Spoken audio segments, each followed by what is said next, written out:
పేరున్నారు. కానీ ప్రజల సేవ చేయాలా, ప్రజల ఆశీర్వాదం తీసుకోవాలా.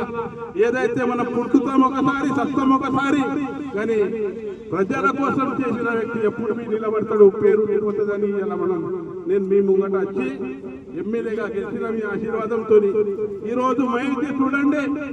ఒక్కసారి ఆలోచిస్తుండే, ఆయన జైల్లో ఉన్నాడు. జైల్లో ఉన్నప్పుడు ఆయన సతీమణి డెలివరీ అయిపోయింది. 18 సంవత్సరాల తర్వాత ఆయన కాన్పోయింది. ఆ కాన్పోయినంత డెలివరీ అయ్యేటప్పుడు కూడా ఈరోజు మా మిత్రుడు, మా సోదరుడు, నా మన్మడు జైల్లో ఉన్నాడు. ఎందుకోసం ఉన్నట్టు జైల్లో? వాళ్ళకు చంపలే, వాళ్ళకు తిట్టలే. ఎందుకోసం? హిందూ సంరక్షణ కోసం జైల్లో, హిందువుల రక్షణ కావాలని జైల్లో ఉన్నాడు. ఇక ఇక్కడ ఎంఐఎం పార్టీ ఉన్నది. ఎంఐఎం, కాంగ్రెస్, టీఆర్ఎస్ అంతా ఒకటే.